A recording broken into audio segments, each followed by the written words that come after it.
شروع اللہ کے نام سے جو رحمان و رحیم ہے۔ اے لوگو جو ایمان لائے ہو، اگر تم میری راہ میں جہاد کرنے کے لیے اور میری رضا جوئی کی خاطر وطن چھوڑ کر گھروں سے نکلے ہو تو میرے اور اپنے دشمنوں کو دوست نہ بناؤ۔ تم ان کے ساتھ دوستی کی طرح ڈالتے ہو، حالانکہ جو حق تمہارے پاس آیا ہے اس کو ماننے سے وہ انکار کر چکے ہیں، اور ان کی روش یہ ہے کہ رسول کو اور خود تم کو صرف اس قصور پر جلا وطن کرتے ہیں کہ تم اپنے رب اللہ پر ایمان لائے ہو۔ تم چھپا کر ان کو دوستانہ پیغام بھیجتے ہو، حالانکہ جو کچھ تم چھپا کر کرتے ہو اور جو علانیہ کرتے ہو ہر چیز کو میں خوب جانتا ہوں۔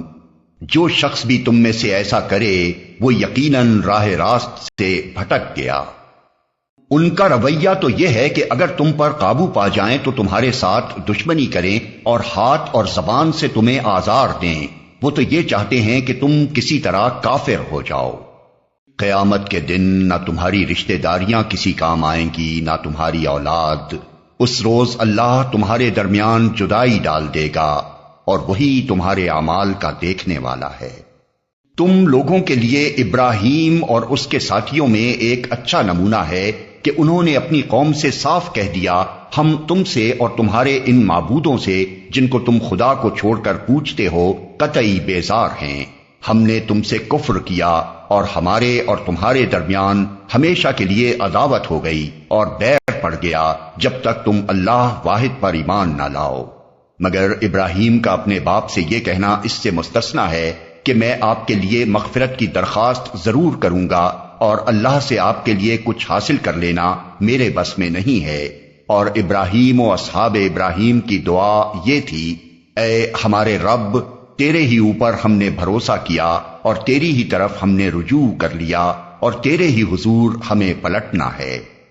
اے ہمارے رب، ہمیں کافروں کے لیے فتنہ نہ بنا دے، اور اے ہمارے رب، ہمارے قصوروں سے درگزر فرما، بے شک تو ہی زبردست اور دانا ہے۔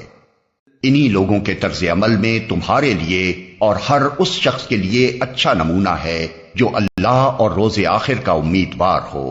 اس سے کوئی منحرف ہو تو اللہ بے نیاز اور اپنی ذات میں آپ محمود ہے۔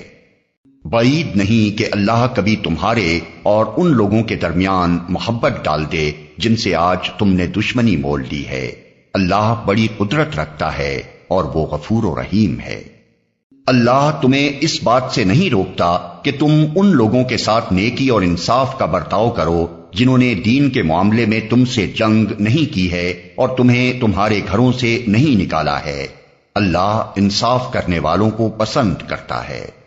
وہ تمہیں جس بات سے روکتا ہے وہ تو یہ ہے کہ تم ان لوگوں سے دوستی کرو جنہوں نے تم سے دین کے معاملے میں جنگ کی ہے اور تمہیں تمہارے گھروں سے نکالا ہے اور تمہارے اخراج میں ایک دوسرے کی مدد کی ہے۔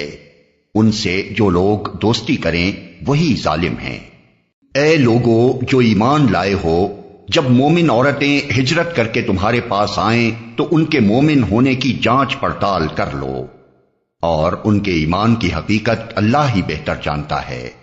پھر جب تمہیں معلوم ہو جائے کہ وہ مومن ہیں تو انہیں کفار کی طرف واپس نہ کرو، نہ وہ کفار کے لیے حلال ہیں اور نہ کفار ان کے لیے حلال۔ ان کے کافر شوہروں نے جو مہر ان کو دیے تھے وہ انہیں پھیر دو، اور ان سے نکاح کر لینے میں تم پر کوئی گناہ نہیں جبکہ تم ان کے مہر ان کو ادا کر دو، اور تم خود بھی کافر عورتوں کو اپنے نکاح میں نہ روکے رہو۔ جو مہر تم نے اپنی کافر بیویوں کو دیے تھے وہ تم واپس مانگ لو، اور جو مہر کافروں نے اپنی مسلمان بیویوں کو دیے تھے انہیں وہ واپس مانگ لیں۔ یہ اللہ کا حکم ہے، وہ تمہارے درمیان فیصلہ کرتا ہے، اور اللہ علیم و حکیم ہے۔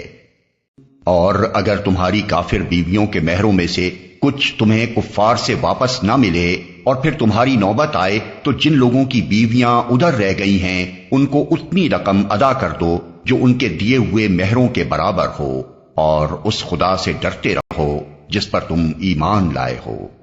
اے نبی، جب تمہارے پاس مومن عورتیں بیعت کرنے کے لیے آئیں اور اس بات کا عہد کریں کہ وہ اللہ کے ساتھ کسی چیز کو شریک نہ کریں گی، چوری نہ کریں گی، زنا نہ کریں گی، اپنی اولاد کو قتل نہ کریں گی، اپنے ہاتھ پاؤں کے آگے کوئی بہتان گھڑ کر نہ لائیں گی اور کسی امر معروف میں تمہاری نافرمانی نہ کریں گی تو ان سے بیعت لے لو اور ان کے حق میں اللہ سے دعائے مغفرت کرو، یقیناً اللہ درگزر فرمانے والا اور رحم کرنے والا ہے۔